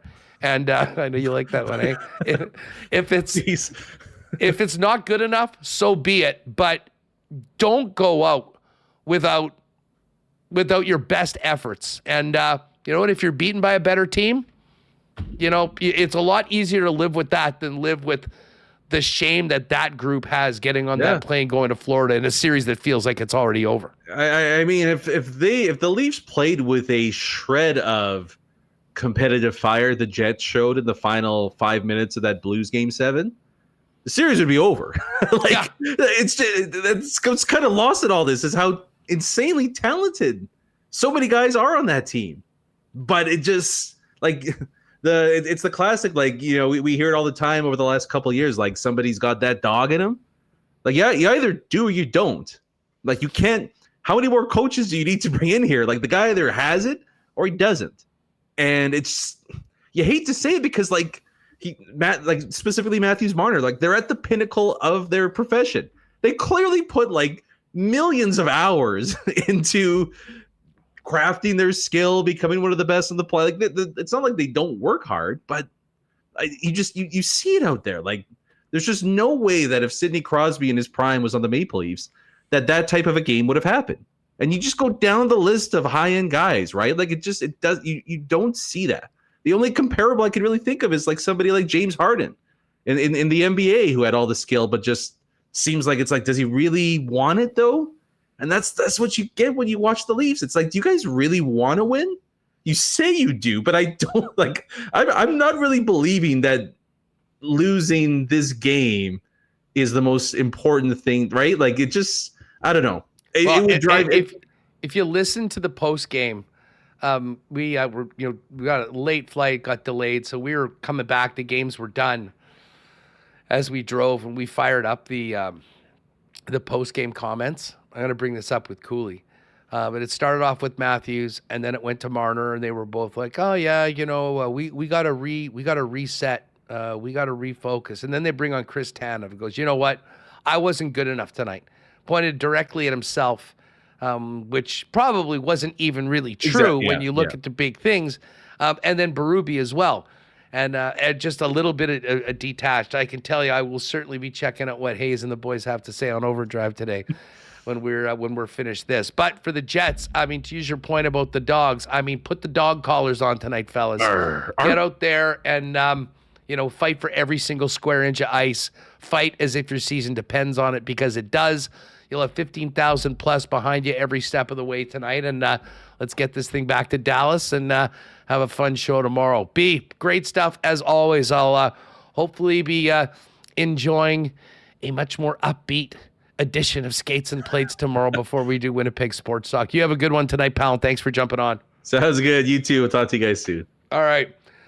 Great stuff with Brandon Rewucki. All right, let's do the vibe check in the chat right now. Why not question of the day for Not Autocorp over at Waverly and McGillivray? What is your confidence in a Jets Game 5 win? We're not talking about the series. We're talking about earning another trip on the charter and another chance to end this damn road losing streak in the playoffs. Very confident, slightly hopeful, not feeling great, preparing for heartbreak are the options. Vote right now in the chat. We'll get to fan feedback coming up in just a minute. If you're going to the game or going out to the whiteout party and you need to get geared up, don't forget you can always get down to Royal Sports right now at 750 Pembina Highway for the best selection. They did just have a brand new hat drop. I know a lot of people were talking about that white one that I had. They released 4 of a special collab with New Era. They just got new ones in yesterday. Very cool. One with the Heritage logo on the side and the old logo in a variety of New Era styles. Go to Royal Sports Winnipeg on Instagram if you want to see what they look like. And while you're there, new white hoodies and so much more. not to mention bikes, soccer, baseball, softball, tennis, everything you need to take advantage of the Manitoba summer that is just around the corner. Your number one sports superstore for fan gear, Jets merch, and everything else under the sun is Royal Sports, 750 Pembina Highway. And again, Royal Sports Winnipeg on Insta for the latest merchandise drops and sale information. If you're not lucky enough to have a ticket to get downtown, saddle up at your local Boston Pizza, the other playoff headquarters for Winnipeg Jet fans. The game will be on all the TVs with cranked sound, with the Jets Pick a Player contest where you can win great prizes from BP food and merch from Boston Pizza. And of course, you can dig into that playoff menu with the Canadian All-Star Poutine, the wing flights, the Scoville Showdown for you crazies that love it hot, and the two new pizzas, the Wingman Pizza and the Triple Pep Pizza. Make it BP tonight if you're not at the game. And you can, of course, order online and get it hot and fresh to your door by ordering online at bostonpizza.com. Hopefully after the game, we'll have many people downtown fired up for a Game 6 and cheersing each other. And when you're thinking about a celebratory beer or cheers, you think of Winnipeg's favorite local brewery, our friends at Little Brown Jug. Day in and day out, learning new techniques, approaching new concepts, and living out the thrill of achieving your goals. Building a craft beer is no different. While you spend your hours on the ice, we spend ours here, brewing our trademark beer. Again, and again. Here's to pushing the status quo and challenging ourselves to build something memorable. 1919 by Little Brown Jug. All right, just before we bring in Steve Koulias, let's get to a little fan feedback brought to you by Fans First, your number one spot for buying and selling Winnipeg Jet tickets on the resale market. If you're desperate to get into the game tonight, fansfirst.ca is where you're going to go with no fees, people. You should know that by now, but when you go to fansfirst.ca for any event, what you see is exactly what you'll pay. There's nothing on top of it. There is no service fees that crank up your purchase 30% like so many other places do. What you see is what you pay. That's why Fans First has quickly become the number one spot for buying and selling Winnipeg tickets on the resale market. Well, we asked you, what is your confidence level in a Jets Game 5 win? And I love the vibe in the chat today. Very confident, 41%. And slightly hopeful is 35%. Only 15% of you are not feeling great about it, and 9% are preparing for a heartbreak. So we're looking at, upwards of 3/4 of you slightly hopeful or very confident in a Jet win tonight. And I think you got to, hopefully the team is feeling that way as well. Maybe in the first category, very confident because they have done it all year. They've done it throughout the playoffs at home ice in the whiteout. Let's do it again tonight and earn that opportunity to get to Dallas and extend this series to Game 7. Keep your thoughts coming in the chat and vote in the poll. Fans First, fan feedback brought to you by Fans First, by fans, for fans, no fees. Great spot to check out for tickets tonight if you're looking to be in the whiteout, fansfirst.ca. All right, we got Steve Koulias coming up. Cooley, one of a very elite group of all-time great guests on WST. Very lucky to have him on. And, of course, he joins us in a segment that is brought to you by Ben Moss. Ben Moss is proudly Canadian-owned and operated with history dating back more than a century, 100 years. There's 3 locations in Survey and Winnipeg. Ben Moss is at Polo Park Shopping Center, St. Vital Center, and Kildonan Place. And they are committed to customer satisfaction. You can check out a large selection of Canadian mined diamonds, lab-grown diamonds, and mined diamonds available with payment plans to suit your need. For more information, check out benmoss.com. Ben Moss, shine bright. Hopefully the Jets will be shining bright tonight. Let's bring in Steve Koulias to hit that and the rest of the Stanley Cup playoffs right now on WST. Just the man we needed to bring the energy today on Winnipeg Sports Talk before Game 5. Let's welcome in the one, the only Steve Koulias from SiriusXM NHL Radio. Cool. Thanks so much for doing this. How are you, buddy? I'm good. I might as well put the plug in here as a effect. There you go. There's a prop, as they say. It's not plugged in. So I'm good, but hockey fans across Canada have gone from suicidal to planning a trip to the Cup final to being suicidal again. And we know the cities we're talking about, so pitter patter, let's get at her, as we say. Yeah, no doubt about it. Listen, we'll get to some of the other series, but it is fire up the cliche machine, backs against the wall, one game at a time, now or never for the Winnipeg Jets tonight against the Dallas Stars. Just thoughts on this series so far, Cool, because, having been down in Dallas and having been to all of these games, I have to admit the feeling is certainly different than what happened against St. Louis. I mean, the team was getting absolutely blown out the building on the road. They come back from Dallas, I think, really disappointed they didn't get a better result in the series, but playing a little bit better. Where are you at on this 3-1 lead for the Dallas Stars and the Jets' chances to get back in it tonight in the whiteout? Well, I think there's, at least a 50% better chance just to win game 5 and, go from there. I think what they have to park is the Alec Petrovic play. And I was adamant that I'm in the group that does not think that should count. And you can't propel a puck. If it's a delayed penalty and a penalty was coming up on the play to the Jets and Hellebuyck did that, would they blown the whistle because he had possession and control? I think it's a horrendous call. I don't agree with it. I know there's hockey people who are in the league now who think, well, he wasn't kicking it towards the net. I don't like it, but you had 7 minutes to get ready for the next play, and this finish line is going to get the Stars to the finish line, it appears. They're so deep. Looks like Jamie Benn's on the fourth line tonight. Like, everyone loves the Dallas Stars, and that's great. The worst is over for Connor Hellebuyck. I think at one point, whether it's game 6, if there is one, and I'd like to think that there will be, they got to win on the road, man, and get more from a lot of the other guys. Like Niederreiter, that slip that Rantanen picked off. If you keep making stupid, dumb plays, it's going to end up in the back of your net. And 1.75 or less goals on the road isn't good enough. It's step-up time. It's go time. I don't know why the Stars exit their zone, go through middle ice, and into the Jets zone so easily. Where's the Jets team that stopped those plays, that negated them, that turned that turnover into a scoring chance the other way? Forget about that it's 3-1 and 9% and everything else. The feeling has to be win a game like it's November 9th. It's November 9th. It's at home, and it's a 4-1 game, empty netter. The top line, everybody else is working in unison. I want to see unison, everyone rowing in the right direction, and stop giving up middle ice. If middle ice is open, then the Stars are going to have a field day through there, and that affects everything. So that's what I want.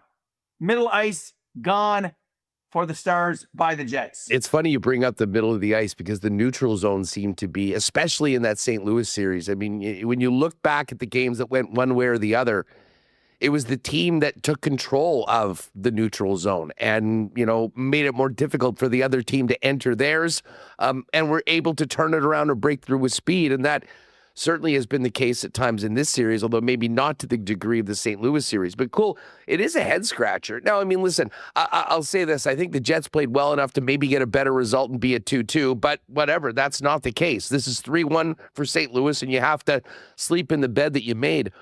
But any theories on why the best road team in the National Hockey League through 82 games has had so little success on the road, and why the number one power play in the league has been impotent for the better part of these playoffs, but especially round 2?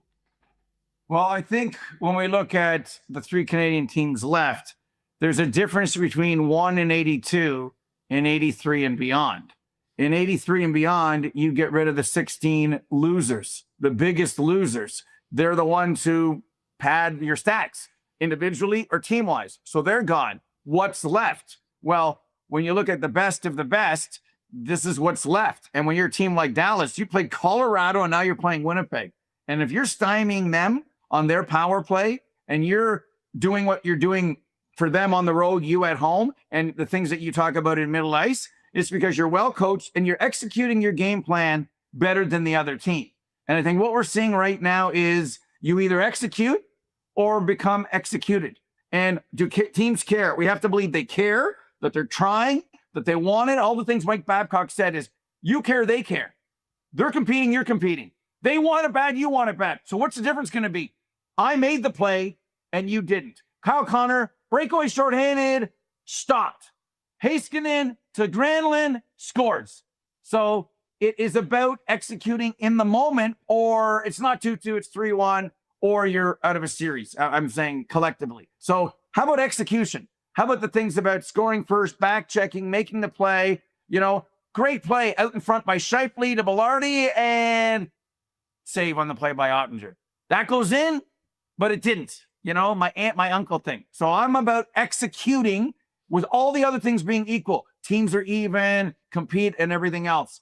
Execute. How about that? How about execute when it matters, like the Jets did in the regular season, on the road, and on the power play in the regular season? It's funny that you brought up, play this game like it's November 9th. I was just thinking before we hooked up with you this morning, thinking about the task at hand for the Jets to, force a Game 7. You got to win tonight at home, and then you got to win on the road. And when you think about the race for first place in the Central Division, it really did come down to two head-to-head matchups in the last sort of 6 weeks of the season.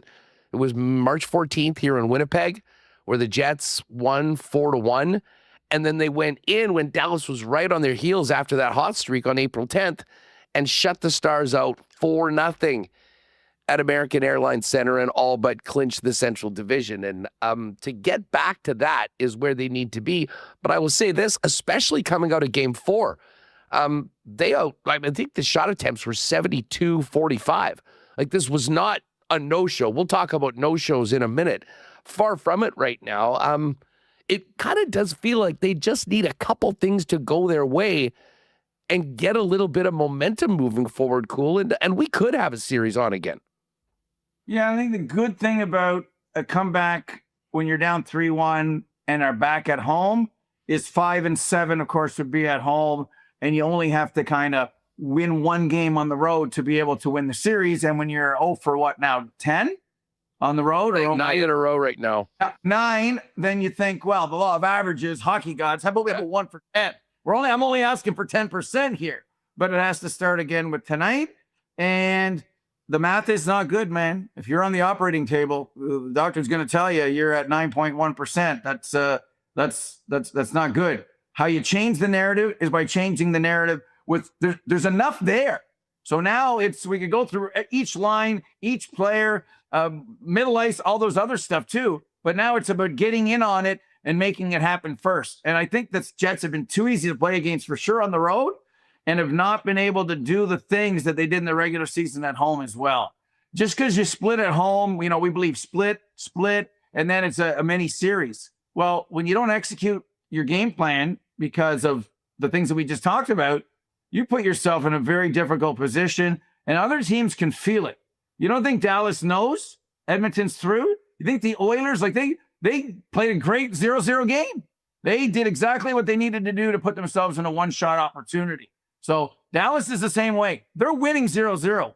The Jets got to score. Dallas could run this thing into overtime as well and put the Jets up against, the math of a 50-50 situation and only need one shot. Dallas needs one shot to win the series. The Jets don't.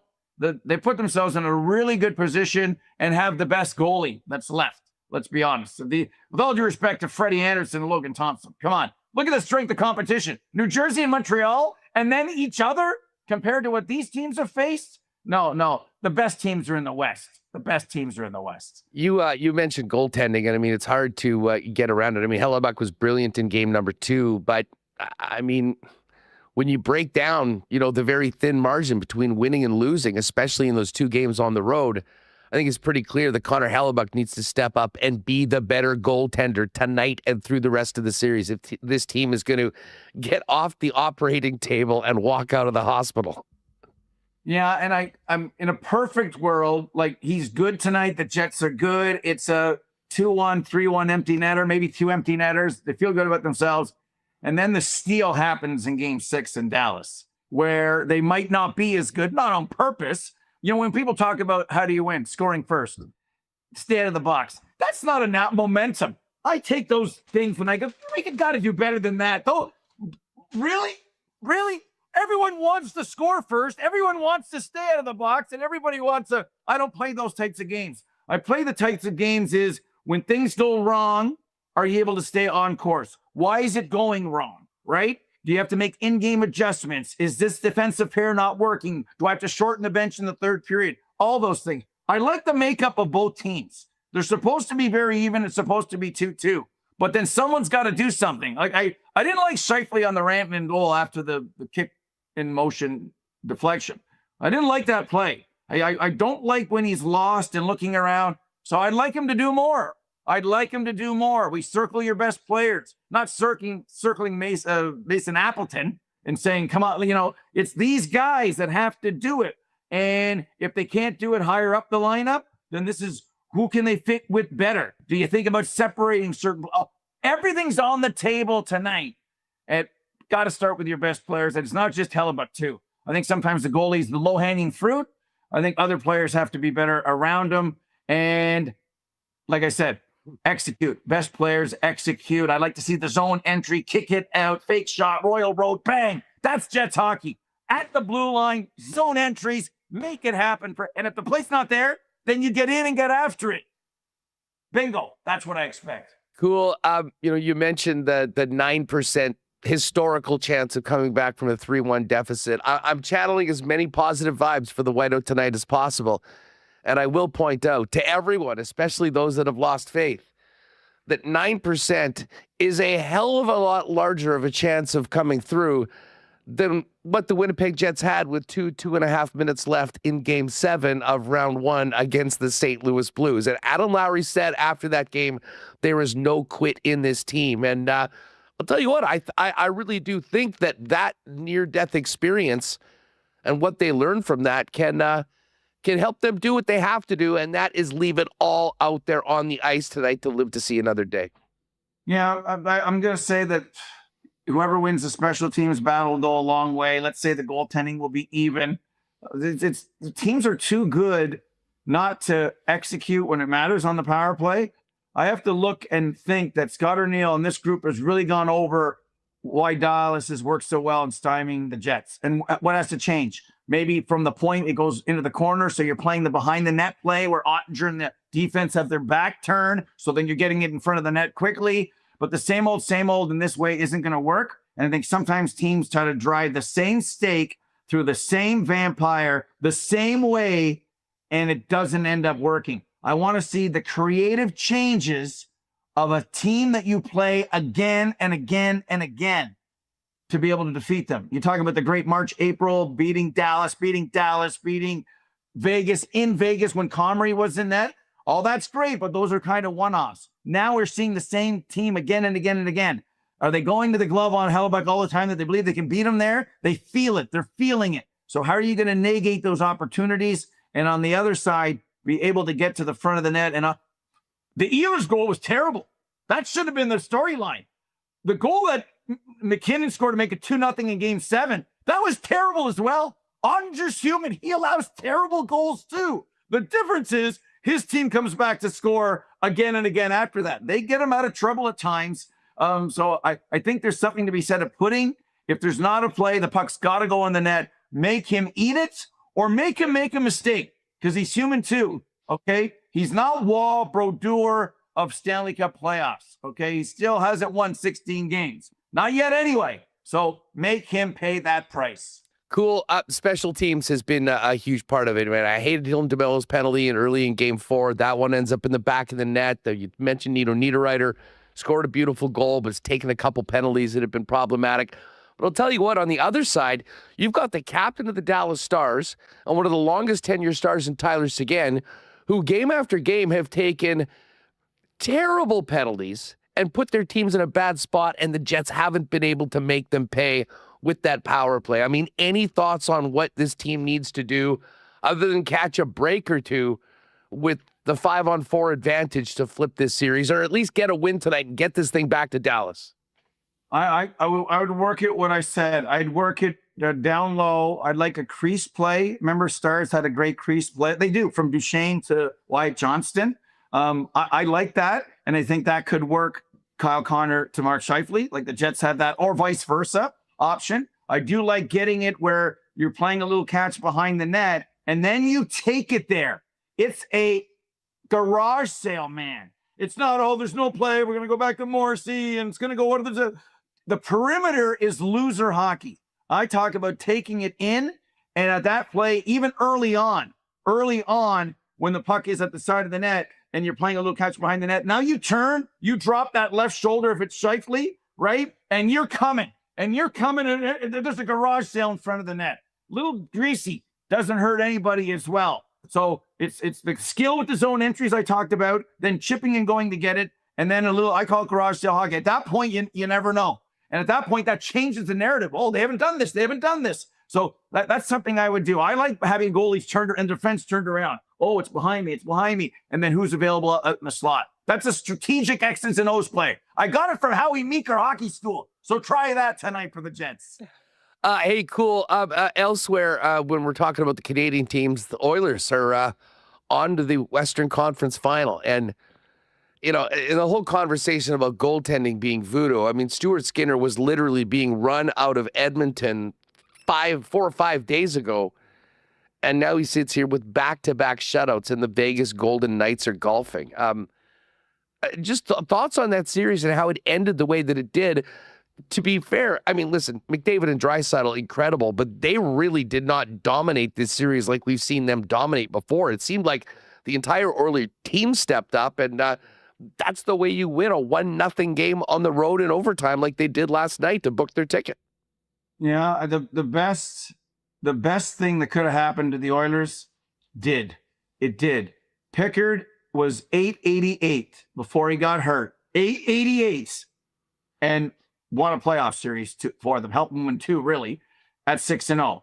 You're back. He didn't go in and go 951 like Marc-Andre Fleury did his first 3 rounds as the Vegas Golden Knight, where you go, that's not sustainable. And then he shit the bed, quite honestly, in the Cup final against Washington. 888 I can do. You know what I mean? Give me something I can use, Elaine. 888 Pickard did. That allowed Skinner to get his game back when he was going to get his chance. And they didn't pull Pickard. He got hurt, which is better. Because now Pickard doesn't feel like, oh, okay, well, the next time I go in, I got the shortest leash in the neighborhood, right? No. And Skinner made a big mistake at the end of his first game.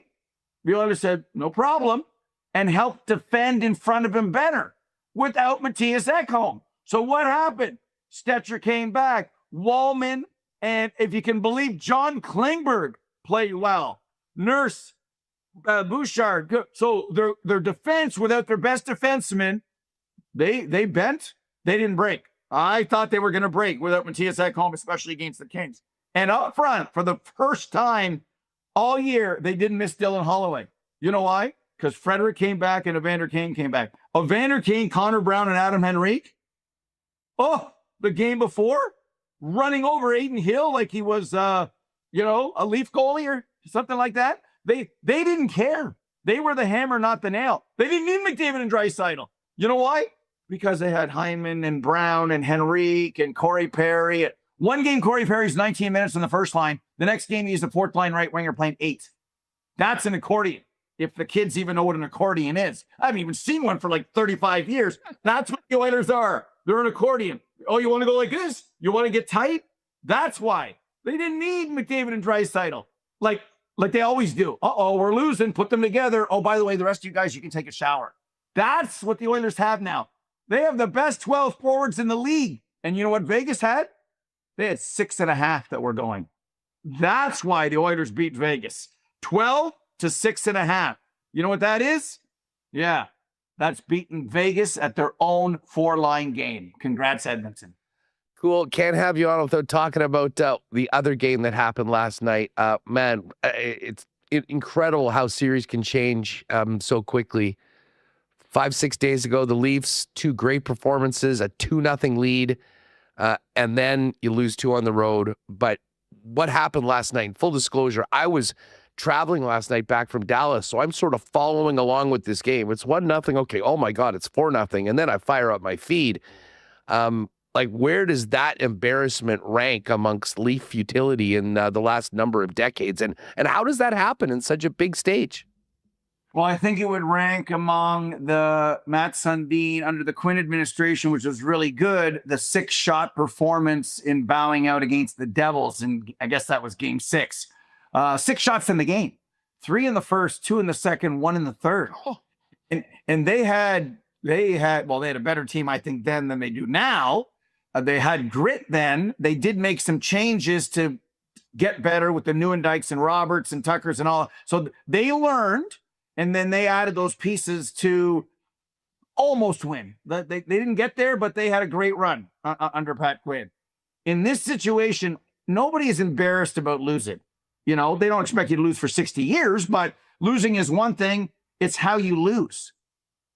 To watch that, don't be fooled by the second period and then the score. The first period was a shit kicking. The first period, if I would have sent you the clip while you're on the plane coming back and eating caviar and everything on first class flight you had there, I would have said this. I would have sent you a picture of 2 killer whales and a baby seal. And I would have said, this is the first period. The killer whales were Florida and the baby seals were the Leafs. They just chomped the baby seal in the second period, but they were playing with it in the first. The fact the score was 1-0 after 1 was a mini miracle. And Marner and Matthews, they're being singled because they're the ones in this administration that have all the bad numbers, the bad stats, games 5, 6, and 7, the losing records at home and everything else. Obviously, Nylander's been their best player, and there's been compete and goals from Tavares and the Knights, kind of pushing those guys aside. These two guys, Marner spinorama, gives the puck away at 2-0. Okay, I'm not really sure what he was trying to do there. Morgan Riley jumps up ice trying to make something happen. Jesper Boquist scores behind Marner's left shoulder. Marner's their best defensive player. The fact he gave it away was one thing. The fact that he didn't know that was the game right there if it wasn't already over. That was the game right there. They were booed off the ice in game 5. Booed off the ice in game 5. They were 1 shot away from being up 3-0. So I'm not doing a Quincy MD. I'm not doing the medical examination until the body is officially done. They got a chance to, in theory, they're in a better position than the Jets. They got to just win one game in Florida. That changes the narrative and see whatever happens in game 7. And nobody could be any worse than that. So now the clock is on our players playing their last game in the blue and white, and how you go from the Leafs to the LA Kings this season. The LA Kings had their foot on the Oilers like a movie, James Bond, over the cliff. And James was about to fall. Maybe he did. And then Jaws laughed. And then he grabbed, and he grabbed, and then he killed him. And the Oilers are now 8 games away from winning the Cup. The Leafs had the Panthers. They had the Panthers. Then they looked away for the picture. And the Panthers bit them in game 3, swallowed them in game 4, ate them like a Christmas turkey in game 5. And now the Leafs are going to win in Florida and come back and win the series? Maybe. But if you're saying what you missed last night, you missed that.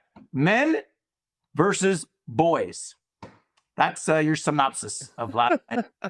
Cool. Full disclosure, it was not a first-class flight, and it was a flight that went to Fargo, North Dakota. We hit Taco Bell and had to drive 3.5 hours back to Winnipeg in the middle of the night. But it did give me an opportunity to pull up the post-game comments from that game. And I was originally wanting to hear what Craig Berube had to say, but we went through the players first. And I got to say, for the captain and the top player on that team, and Austin Matthews and then Mitch Marner, they played those two guys and then Chris Tanev. And Chris Tanev's like, you know what, I need to be better, like looking at himself. You don't hear a lot of accountability from those top players, and I can't imagine that's going over very well with the fan base the morning after. Yeah, great pickups by you. It reminded me of, different administrations who take responsibility. Craig Berube did too, because he made one big mistake. He kept the lines the same, and then he says, not about the lines. Okay, well, what are your options then? He should have had Mitch Marner on a third line with David Kampf. That's his message to Marner, to the rest of the team, and to the fan base. But he didn't do that. And then they had a power play at 6-0, and Tavares was in the box, and they had everybody else back on the ice.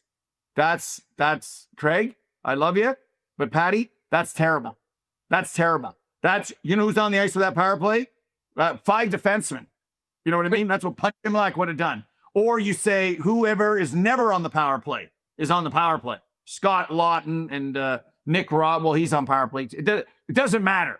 At that particular point, that was not a good look either. And at one point, I would have just sat them down. So accountability. Berube had it. Tanev had it. The other two did not. And not even almost, I'm sorry, or will be better, or something from Matthews or Marner.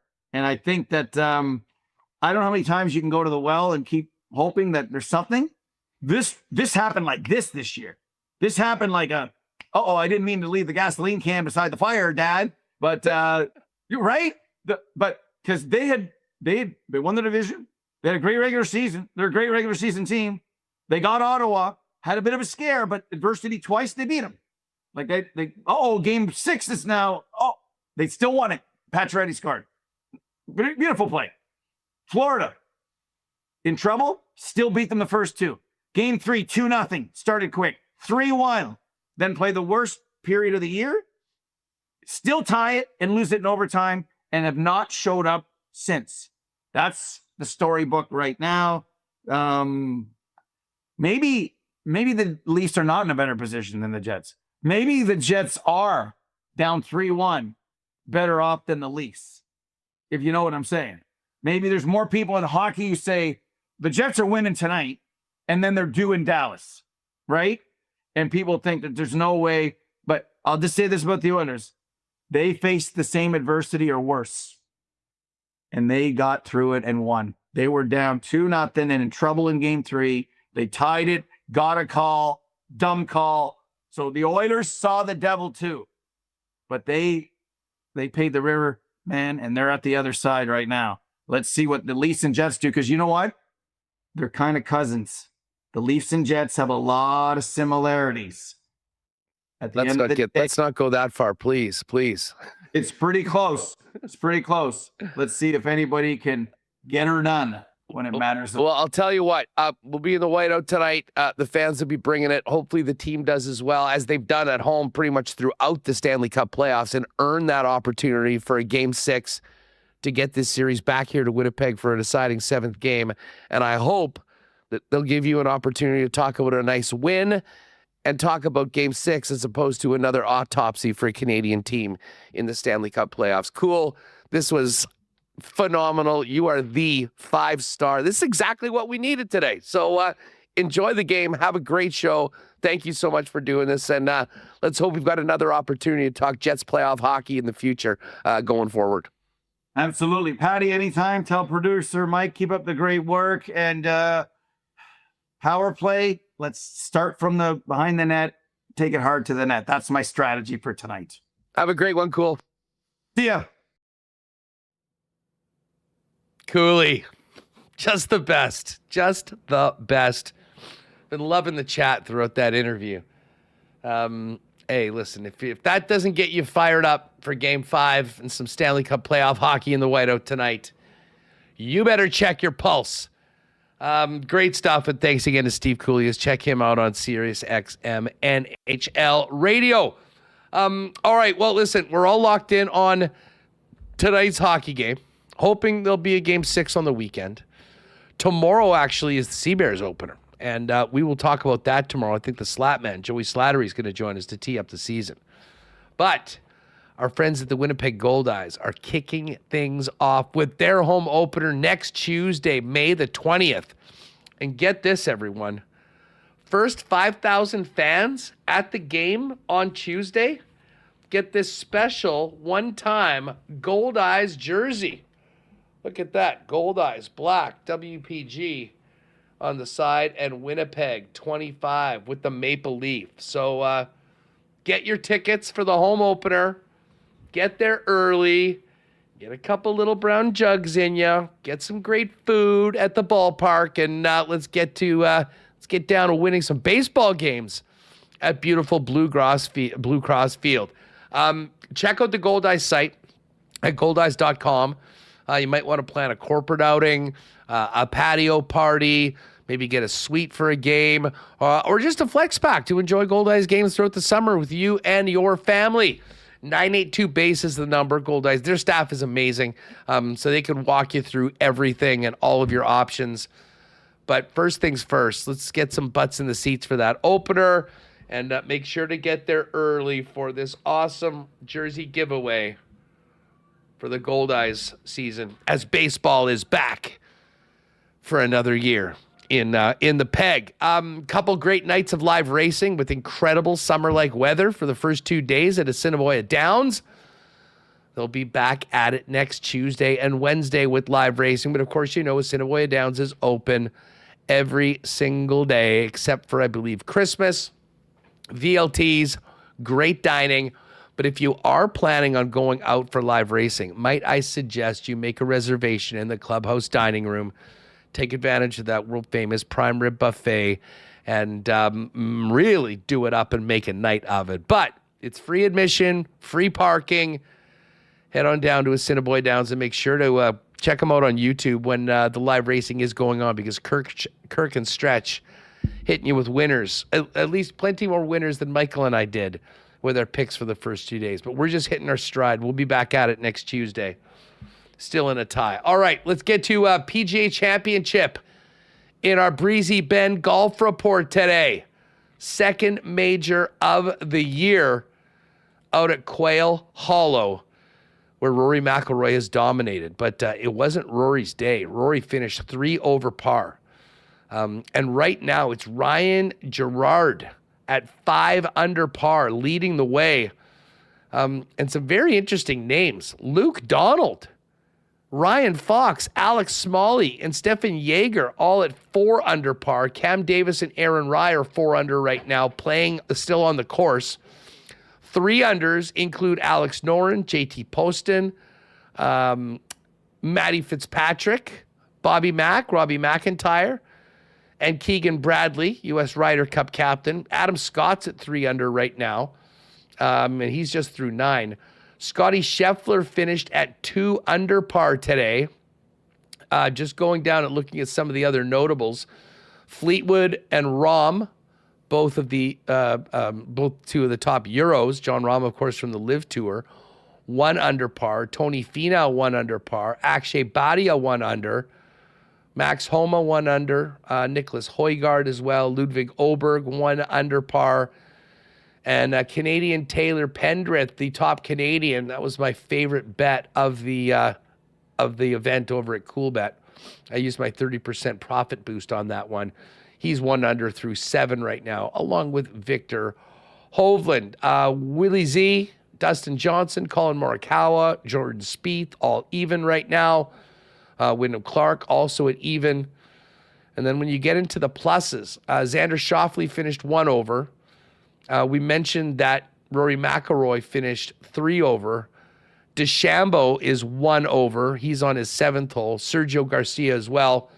Cam Smith, Justin Rose amongst the others at 1 over par. Of course, all our Breezy Bend golf reports brought to you by Breezy Bend, host of the 2025 Manitoba Open.